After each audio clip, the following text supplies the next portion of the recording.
Hello, you wonderful people, and welcome to another episode of Super-Fanta-Fi. This being a show where I talk about TV shows of the supernatural fantasy and or science fictional genre. For today's episode, I'm going to talk about the latest episode of Penny Dreadful's City of Angels. A lot of interesting things went down in this episode, so let's break it down. Obviously, picking up after the events of last episode.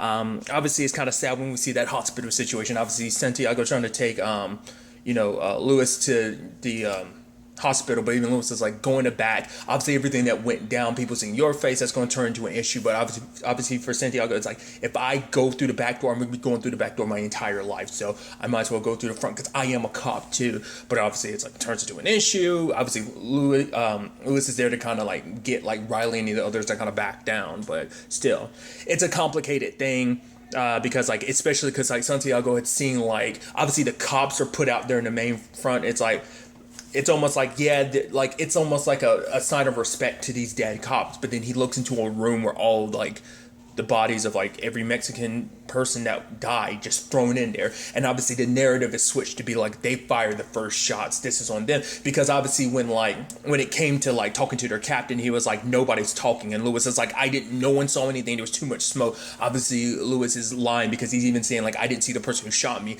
but even Santiago's like you know who shot you, and he's like I didn't see anything, nobody saw anything. And it's just because obviously he saw what Santiago did. It's like you had my back, you shot your own brother to save my life, so of course I'm not going to betray that trust, and obviously even that's a complicated thing because like obviously he has to look at his brother and hearing that like the bullet whizzed past it. I would have expected his brother to be dead, but luckily he's not.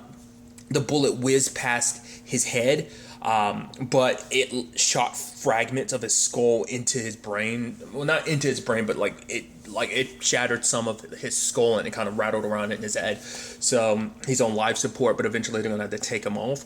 I think maybe it's just because of the time frame and stuff like that. Because it's like, oh, you got 2 to 3 days. Like usually you let someone stay on, but maybe I guess like I think probably considering maybe.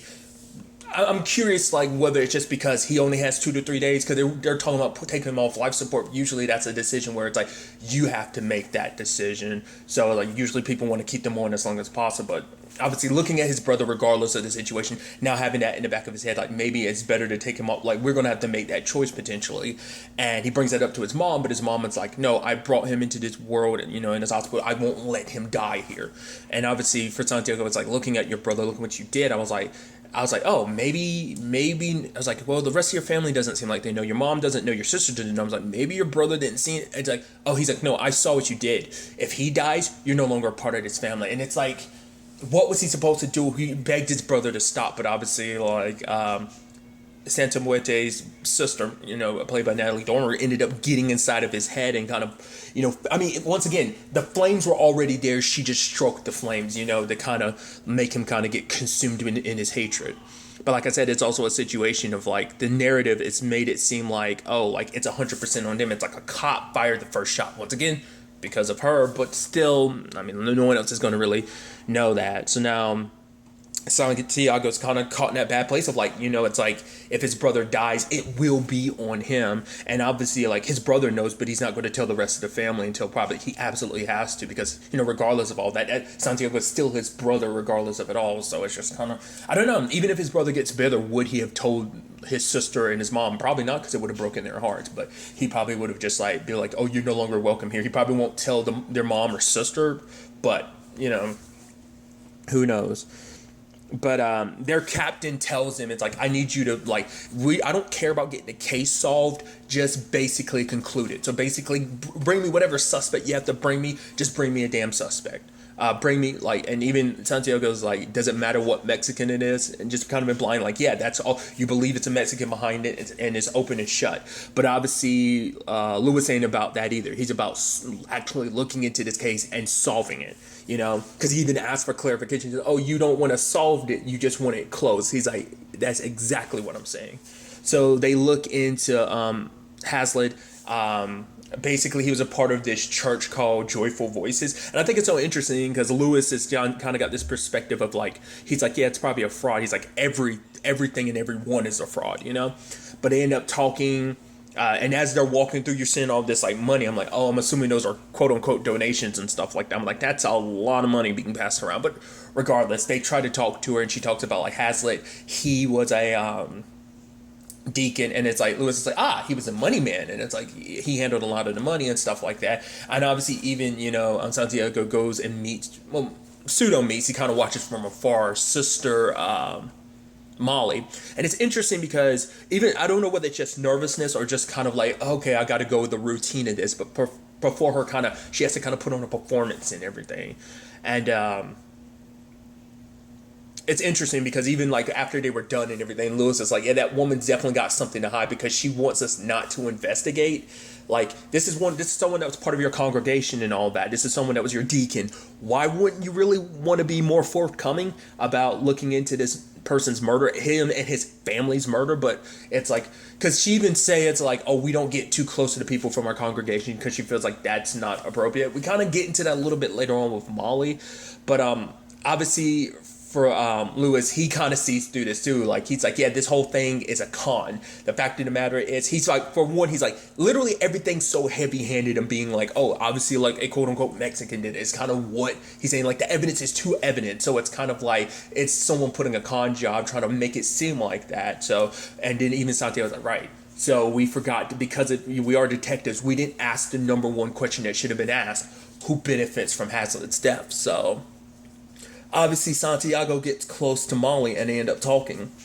And it's kind of interesting. Like, obviously this isn't the life she really wanted. It's kind of something her mom kind of forced on her at like a very young age. They went from place to place in Nebraska, and eventually it became what it has. For her, she's like, she even says like the reason why she's in the back washing dishes because she feels like I'm kind of become a little bit of a celebrity. So like it takes away from the importance of what the church does and what it represents. So for her, she doesn't want to be the centerfold. She wants to be like, I do my singing. I'm that famous person. I'm just, because a lot of people, it's like, oh, you're that sister lady. You're that lady who sing. You're that voice on the radio and stuff like that. I even love that line from Lewis, who's basically like, oh yeah, I've been meaning to pick up one of her albums, but the radio's free and all that. So I thought that was an interesting thing. But the fact is that it was interesting, like Santiago and Molly being able to kind of talk, and I think for her it felt nice because she ends up talking about it, like how it feels like she was able to just kind of be herself, because all the time she has to kind of put up this front, and it's like she believes in what she does, but she doesn't, like, because of her position and everything like that, people act like almost like she's something holy, because she tells this story of a boy in an iron lung that she had to go visit. She was telling the mom, it's like, I'm telling you, I don't have any magical powers, like I'm not going to be able to make your son better, but she pleaded and asked, and so she kind of said a prayer and he kind of mouthed the words, but the little boy ended up dying 2 days later. Because for her, she ends up talking about like she didn't have the grace in it. It's like she didn't have that belief in herself. And so it's like, how could he believe anything I'm saying when I didn't really believe it in that moment? And she's like, it's almost in that moment, because like, she's like, there's kind of a grace you get in between life and death, and that moment as you're slipping over to the other side, and it's almost like he saw through her heart, saw through her, and saw that basically she wasn't like all in what she was saying, so that was kind of like, a sad situation to see. And obviously the whole conversation comes up about, Raul, and obviously it's like, she's like, do you pray for him? And it's like, that's not his name. Do you believe in God? And he's like, no. And she's like, do you really not believe? And he's like, well, he believes obviously what he saw as a kid. He thought he saw Santa Muerte, but it's like, she's like, well, are you sure you didn't? So it is going to be interesting, because I think that's going to be a big part of this. I mean, and I think that's kind of an interesting element to continue, because that was a part of the original Penny Dreadful as well. It's like belief. A lot of people not being able to find themselves to believe in something else. Obviously, one of the biggest proponents of like not believing was Frankenstein. But obviously, as the series progressed, even his perspective kind of changed. Everyone else's like minds kind of got more and more open in believing. It's actually interesting, like, once again, like parallels you can create between different characters, because I feel like Santiago kind of represents he's very in a similar vein, similar to Ethan in that regard, because it seemed like Ethan kind of believed, but at the same time he kind of didn't in some. It seemed like he had a lot more faith and belief than you would have kind of expected. So I think the same thing might be. But I think for Santiago, it's just because of everything that he's lost. Like losing his dad, it just made him not want to believe anymore, because it's just kind of like, I think it's that thing of like, why believe in something when you've lost something to the magnitude he has, like I think it's just it makes you question your own belief. It's like his mom's belief is stronger than ever, but for him it's just kind of like you lose a little bit of your faith, I think, after having something traumatic like that happen to you, especially like when you're so young and you thought you saw what you saw, but then it's like, if that was really the case, like why did things play out the way they did? So, but obviously it's like I'm curious to see what that dynamic ends up becoming, like between Santiago and Molly, because she ended up, like I brought up earlier, she talked about the fact is that her mom said, because like she ends up talking about the fact is it was like last year, she was like, no, the year before last we went over to Hazlitt's place, but it's like, oh, he was an even kill type of dude and stuff like that, and she's like, people get a little too attached, that's why she doesn't go over to like parishioners' places and stuff like that. That's what I'm like, that seems like that's insinuating some stuff that there's a part of me that was like, my mind immediately went to a pessimistic place. I'm like, you don't think her mom's like, it's kind of effed up to say, you don't think her mom's like pimping her? Like, I mean, to an extent you could make the argument her mom's pimping her out, like in the name of the Lord, but I meant like pimping her out. I'm like, I'm reading too much into it, but that's immediately where my mind went. And just like the fact is, she kind of just got like nervous when she was mentioning the fact that she had been over to Hazlitt's place, but it was like too, like, I don't know. Like, there was something there. She just wasn't quite wanting to talk about. And obviously her mom came to shut that shit down real quick. Like, oh, you want to talk to my daughter again? Talk to her through our lawyer. So there's that type of things. What's also interesting at the same time is like we end up finding out Lewis has got kind of a side gig. Like ever since, like I think even before this, it seems like he was already investigating Nazis and stuff like that. I don't know if last episode is what sparked it, but he's definitely kept an eye out for stuff. And obviously he's got other people with him investigate it, and they're like, oh, so we're going to be the ones that stop the Third Reich from coming to this country or something. So they're kind of following different groups. Like obviously Louis and the lady that's with him end up following this younger gentleman, while the other two followed the straight up Nazi dude. Sadly, they ended up getting, I guess he caught on because, I mean, to be fair, they're not trained professionals. And this is probably like this is, because the difference is, Lewis is trailing just some teenager who wouldn't know that he's being followed. The others probably picked up on it and stuff like that. And sadly, ended up killing them, ended up like pushing their car over the edge and it explodes. So it's like, that's sad. Because they picked up on the fact that they were followed, so... But Louis followed that teenager to like Caltech, it's, to the school and everything. And he looks in and there's like all these equations, and he's sitting at his desk and he's like upset. But he looks and it sees like caution, explosive materials or something like that. So it's like, okay, so are they having a weapon? Like he's building a weapon for them, or at least like maybe like most likely a chemical weapon or something like that, or some explosives of some sort. So that's his involvement in all of this. I'm assuming like either they're kind of pressuring him to help, or he believes, like just his reaction makes me think like maybe he isn't too keen on the whole thing. I don't know. It's hard to really 100% read people and know what's in their mind. So it's like, it's going to be interesting to see where things kind of go on that front. And since we're on the conversation about this whole, messed up Nazi situation, we do have, Santa Muerte's sister still continuing to pull the strings from two different fronts. Like, I'm curious how she does that. I wonder, is she able to, once again, she's some, like, being, whether it's, like, I was about to call it divinity, but obviously, like, divinity is more like a, obviously angels and stuff like that, or gods and stuff like that, but obviously she's, like, maybe a demon or a devil, but whatever this entity that she is, like, I was wondering, it's like, does she just bounce from being the lady, the mother, Frank's mom, to Alex, who works with Townsend, the councilman. So it's like, is she able to just split herself because she has that type of power, or does she just go as a type of thing of like she steps through one door and she immediately teleports to Townsend? It's like, oh, here I am disguised as Alex. Like, I'm curious how that works, because obviously she's the one that manipulates Townsend to be like, oh, you can use this to your advantage. And he's like, I don't know, using dead cops as political game. I'm like, that's a deep commentary, isn't it? But the fact of the matter is, he wants to use the she's suggesting like, oh, use these cops. It's like this tragedy can be used as an opportunity. And basically he parades around one of the cops' uniforms, like, look at this mother, she's gonna have to raise her child on her own because her husband's dead. That little boy will never know his father, have to ask questions about what happened. And he's trying to be like, oh, they fired the first shot, blah blah blah, inciting shit, and just being like, the fact of the matter is, you know what this was all about? A road being built. That's what they stopped. It's like, once again, the finesse of politics of like, oh, misleading and leaving out information of like, yeah, but the reason why they were rioting was because you were building a road through their homes and stuff like that. Who knows if that really would have mattered, especially at this point in time. Like, the public wouldn't have cared probably, but it helps his narrative even more if he excludes that. But the fact of the matter is, saying like, we're going to build this road in his honor, we're going to name it after him, blah blah blah blah. Let this road not just be a road, let it be a symbol, blah blah blah, horseshit, right? So Alex has got things moving along in that regard, because her doing that, it's just, she knows that that's going to incite more, because like there's already a shit ton of like, obviously, like, people that are going to get riled up about this thing on both sides. So this is just going to escalate things even more on that front, especially because it means like more people are going to try and fight back, because like everything that went down during that riot, plus like you're still going to try and build this road, like we're going to fight back even harder. It's going to get nastier, it's going to get bloodier. So there's that front. Then there's the whole situation of Peter being at the beach with his boys, and then he runs into, hey, it's my patient and her son. Hey, well, my patient and his mom. Hey. And, she's putting on this sob story about, it's so interesting because she references a little sister and stuff like that. I'm like, part of me was like, huh.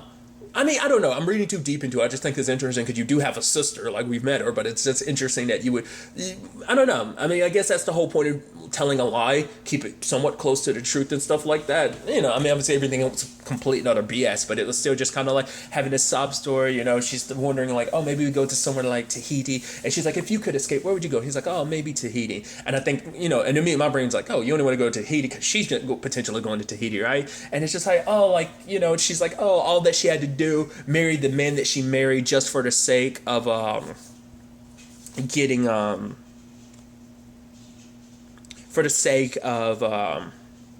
getting food and stuff like that. It's like, oh, he was this and that, but he had food, so it was more so like out of necessity for survival. Now, part of me is wondering is, does the guy that she's claiming is her husband, is he actually a real dude that's like has no actual connection to her, and then will Peter eventually end up killing him for her or something like that? And kind of, I'm probably thinking too heavily into it, but I'm wondering, is that Elaine, or is she going to create a fake husband like she created a fake son? Like, I'm wondering, is that what that, and then it's like, oh, if you end up killing him, it's like, it's okay because he didn't really exist, so I'll fold him back into my body. I wonder some shit like that's going to happen. Like, as I'm reading too far ahead, wondering about like stuff like that. Like, that's why I mean by I'm reading too far ahead of like, I'm probably thinking way too like far in advance of like, it's probably not going to happen, but it kind of makes my mind wonder if that could be potentially a possibility. What was also interesting is like, what was it? Tom seemed like he was creeped out by Frank, because it's like, yeah, like, oh yeah, because they were referencing the same movie that Lewis had mentioned earlier, the episode about like, oh yeah, to pretend like their forces were stronger, they pushed up dead bodies to make it seem like they had a lot more soldiers than they actually did, type of situation. Well, they were referencing that, and Frank was like, oh, if they're dead, they should be lying down. Oh, like he was saying some super creepy shit, and Tom was looking at him, and Tom just got like this uneasy feeling from it. It's just like, the kid looks creepy as shit, but obviously we know the reasons why. So I'm like, okay, obviously it's like, and then like later on when Peter's like having sex with his wife, he's imagining it's that mother, and it's just kind of like turns into like a rough sex situation. And I'm like, obviously that's in his head, but is she like, did she kind of do that, or was that just him on his own, or did she kind of do that? I mean, obviously that kind of fuels the point. I think it's just like she wants to get him, kind of seduce him a little bit more, and like by seducing him to her, she can kind of push him a little more towards the darker side of things. So I think that's the lane they'll potentially go down with that. We'll ultimately have to see. His wife didn't appreciate that for sure. Like, she was just like, basically, I'm your wife, don't treat me like some kind of thing or something. He's like, yep, sorry. So it's like, that's going to be interesting to see where that ultimately, ends up going. There's also the interesting lane of Santiago's brother, like, he was being attacked by the cops because obviously it's like, you know, it's just like, oh yeah, like, why are you crying, boy? Like, are you crying for the dead cops that your people killed? Like, giving him a rough time. But then that dude Rico shows up and he pulls out a blade and he's like, and it was interesting because, like, Riley acts so damn tough, but like the moment he's like, Rico, this has nothing to do with you. It's like, and you, like, all the shit you're talking to Santiago's brother, and the way you treat Santiago, you're sure as shit not treating Rico like that. Like, I'm sure, like, historically, like, because he says his name, like, I think he says, my name's Fly Rico. I'm like, that probably means something, because obviously there's, like, historical reference. Obviously this is, like, historical fiction, but it's pulling from reality in certain regards. So I'm like, there's probably something more to that. Like, that I don't want to look into it because it's like, if it's something I don't know historically, like, it's something I'll look into after the fact. Like, I'd rather not look into it now because, like, you know, it's just like, yeah, I get it, but it might influence, like, how you view something. Because, like, that's the interesting thing about fictional history, or, like, things that are based on something historical, just because it's like, yeah, it's part of history, but if you're unaware of the story, you don't want to, like, history kind of tainting how you might view this fictional, like, you want to view the fictional thing and like, okay, then it makes you go, so what's the reality of it? What was real? That, you get what I'm trying to say. It's a whole conversation, because a lot of people would say, like, oh, something that's based on a true story getting spoiled for you. To a certain extent, like, it kind of flows in that same vein for me. I know how ridiculous it can potentially sound, but regardless, like I said, I'm purely speculating, because it might not mean as much, but it might just mean that, like, and part of me is wondering, is he part of, like, a gang or something like that? Like, he must be someone powerful for Riley to back down, because he's like, oh, there's more, there's four of us, and Rico was like, yeah, but there's more of me. So it's like, I don't know. The fact is he was willing to back down made me think it was interesting. Obviously he had family involved in this situation too, wasn't it? Like, didn't he say, like, his uncle or something was involved, and they're pulling out shotgun pellets, I think. And even the fact is that he was like, oh yeah, I want a great pop, and just, like, Riley looked away. Part of me was wondering, like, does Rico have anything to do? And even the fact is he blew him that kiss, was that just being like a little bit of an intimidating thing of, like, going, or is that supposed to be like, do you think that has anything to do with, like, because Lewis, remember last episode, was like, you don't want me to bring up all the shit that you got on you, like, I got on you, Riley. And I'm like, you think Rico has anything to do with that? I thought it was kind of insinuating something else. I'll keep my speculations to myself in that regard, just because, like, I don't know. I'd rather not throw it out there, because I feel like it's probably, like, me reading too much into something. But I was like, I don't know. Part of me thought, was like, is that supposed to mean something? But maybe not. But it seems like he's taking an interest in Santiago's brother, because it's like, oh, like, he's like, why didn't you scream? He was literally digging into your eyes. It's like, yeah, I was too busy, like, pissing my pants. But it's like, no, there's obviously, like, for Rico, it's like, there's more to you than that, you know? So that feels like, that might be sending his brother down a darker path, potentially, which would be interesting, considering the fact is, like, your older brother's a cop, which the argument could be sending him down a darker path in its own right, you know? Because there was even that conversation about, you know, he had with Molly, where it's like, she's like, oh, like, why he became a cop. And, like, I think he made it seem like he's like, no, I'm sure that it was the right thing, like, for me to do, but he still questions it from time to time, you know, because, you know, he believes he can do more good as a cop, you know, but, you know, he's got, like, sadly a lot, you know, riding against him, but nevertheless. Then there's this whole situation at the end where Santa Muerta is visiting Maria, like, she's praying, and then all of a sudden all the candles and stuff go out, and she looks up, and it's like, Raul is gone, and there's blood dripping, and Santa Muerta is, like, behind him and stuff like that. So it's like, and then all of a sudden, like, she looks, and, like, he's in front of her and everything, and it seems like he's okay, and I'm like, okay. So the question becomes, like, was that her answering your prayers, or did something or someone else answer your prayers? Because the fact of the matter is, she's supposed to come there to kind of, like, pull you, because even she's like, because Molly was like, if your brother died, come and visit me. The fact of the matter is, she's like, have grace for yourself, to be, like, basically, like, kind of have the strength to believe and pray for a miracle or something like that. Believe in yourself, have that grace in yourself, so you can have that grace for your brother. But I don't know.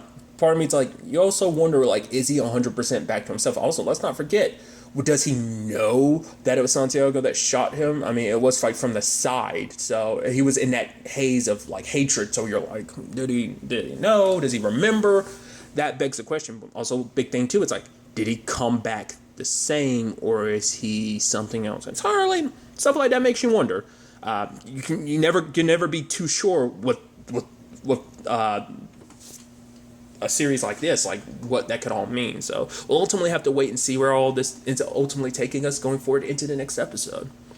Really, that's all I wanted to talk about. Till the next time we meet, be happy, be safe, live life to the fullest, and enjoy it. Good day, and goodbye.